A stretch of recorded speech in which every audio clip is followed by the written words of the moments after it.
नागपुरात काँग्रेसने नागपूर उच्च न्यायालयामध्ये याचिका दाखल केली की 8 विधानसभा मतदारसंघात फेरमतदान व्हावं म्हणून. इलेक्शन कमिशननी यापूर्वीच काँग्रेसच्या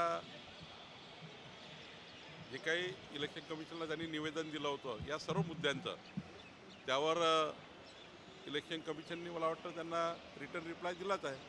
रिटर्न त्यांचं उत्तर दिलंच आहे आणि त्यांचा अधिकार आहे कोर्टात जाण्याचा. पण ते अजूनही पराभवाच्या मानसिकतेमध्ये आहेत. त्यांनी जर पराभव स्वीकारला आणि पुन्हा जनतेमध्ये गेलं तर काही त्यांना पुढच्या काळात जनतेच्या शुभेच्छा मिळतील. पण या मानसिकतेमध्ये ते अजूनही आहेत EVMवर दोष देण्याच्या. परवा सुप्रियाताई सुळे त्यांच्या पक्षाचे जे घटक पक्ष आहे जे महाविकास आघाडीच्या राष्ट्रवादी काँग्रेसच्या त्या शरद पवार साहेबांच्या गटाच्या नेते आहेत त्यांनी सांगितलं का EVMवर काही आम्ही दोष देणार नाही. त्यामुळं हे जे सुरू आहे पराभवाच्या मानसिकतेतनं काँग्रेस पार्टी बाहेर निघत नाही आणि त्यामुळं मला वाटतं त्यातून एक संभ्रम निर्माण ठेवायचा जनतेमध्ये यातलं मला वाटतं दिसतं आहे. सामनातून देवेंद्र भाऊंचं कौतुक करण्यात आलं.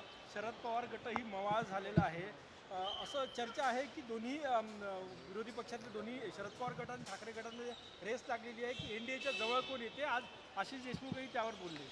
नाही, मला असं वाटतं की देवेंद्रजींनी ज्या पद्धतीने महाराष्ट्रात काम सुरू केलं आहे 14 ते 19 काळामध्ये त्यांनी चांगलं काम केलं. म्हणजे देशातले उत्कृष्ट मुख्यमंत्री म्हणून त्यांचं काम होतं. मधाती एकनाथ शिंदेच्या सरकारमध्ये डेप्युटी CM म्हणून त्यांचं उत्कृष्ट काम त्यांनी केलं आणि आताही मुख्यमंत्री झाल्यापासनं ते पूर्ण ॲक्शन मोडमध्ये आहे. गडचिरोलीमध्ये ज्या पद्धतीने निर्णय घेतले आपल्याला त्यात काही तर मी पुन्हा पुन्हा जात नाही. पण मला असं वाटतं की चांगल्या कामाचं कौतुक होणे हे महाराष्ट्राची संस्कार आणि संस्कृती आहे. खरं तर आपला महाराष्ट्र हा असाच पुढं गेला पाहिजे. ही भूमी संताची भूमी आहे, ही संस्काराची भूमी आहे. हेच अपेक्षित आहे महाराष्ट्राला. सुप्रिया सुळे यांनी श्वेतपत्रिकेची मागणी केली की DPCचे पैसे लाडकी बहीण योजनेसाठी वळते केले जात आहे. राज्याची वित्तीय तूट दिवसेंदिवस वाढत आहे. सुप्रियाताईंनी अनेक वर्ष काम केलं आहे लोकप्रतिनिधी म्हणून. कुठल्याच हेडचा पैसा कुठल्याच हेडला डायव्हर्ट करता येत नाही. DPCचा पैसा दुसऱ्या हेडला येत नाही. लाडक्या बहिणीचा हेडचा पैसा दुसरीकडे देता येणार नाही. त्यामुळं राज्याची स्थिती भक्कम आहे. मोदींचं सरकार आमच्यासोबत आहे. डबल इंजिन सरकार महाराष्ट्रामध्ये आहे. इकडे मोदींचं सरकार आम्हाला मदत करत आहे, महाराष्ट्राचं सरकार देवेंद्रजी मुख्यमंत्री आहे आणि त्यामुळं मजबूत सरकार आमच्यासोबत असल्यामुळं आणि देवेंद्रजी सारखा एक अत्यंत अर्थतज्ञ मुख्यमंत्री महाराष्ट्रात आहे. अजितदादाही आहे, एकनाथजी आहेत. त्यामुळं राज्याची घडी एकदम चांगली आहे.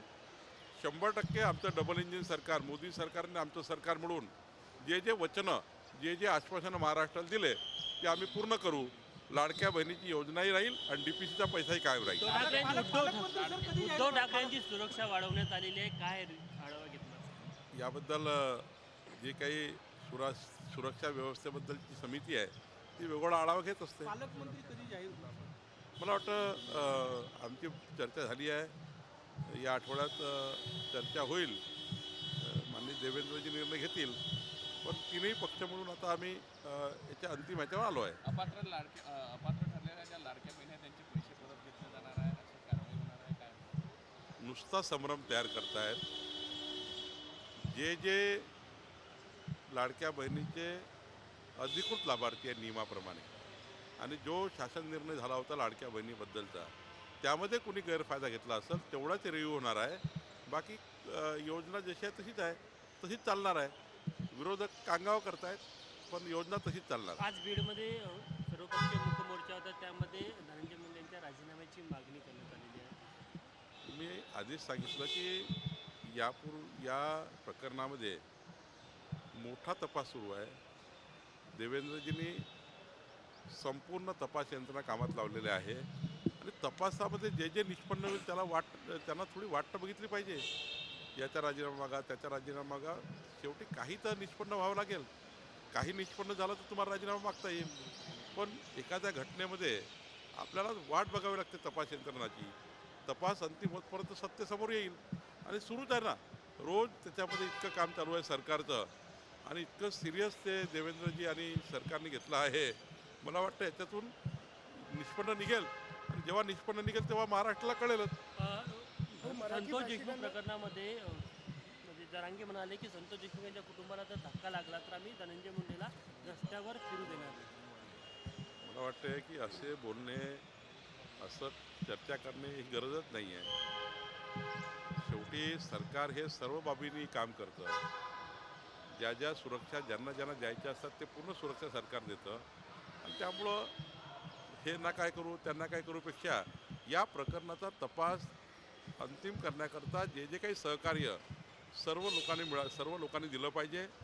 तपास हा पूर्ण नियमाप्रमाणे होण्याकरता तपासामध्ये कुठली क्ल्यू राहू नये याकरता आपण सर्वांनी मदत केली पाहिजे.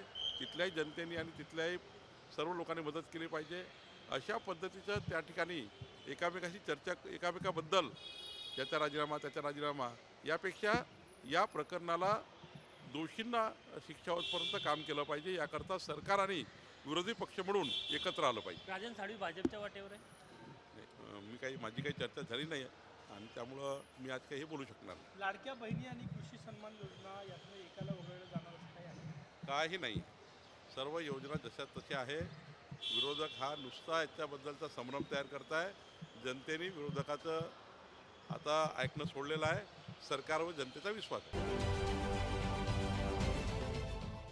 देश विदेशातील प्रत्येक घडामोडींचे लाईव्ह अपडेट मिळवण्यासाठी आता साम टीव्हीच्या सर्व सोशल मीडिया प्लॅटफॉर्मला लाईक, फॉलो आणि सबस्क्राईब करा.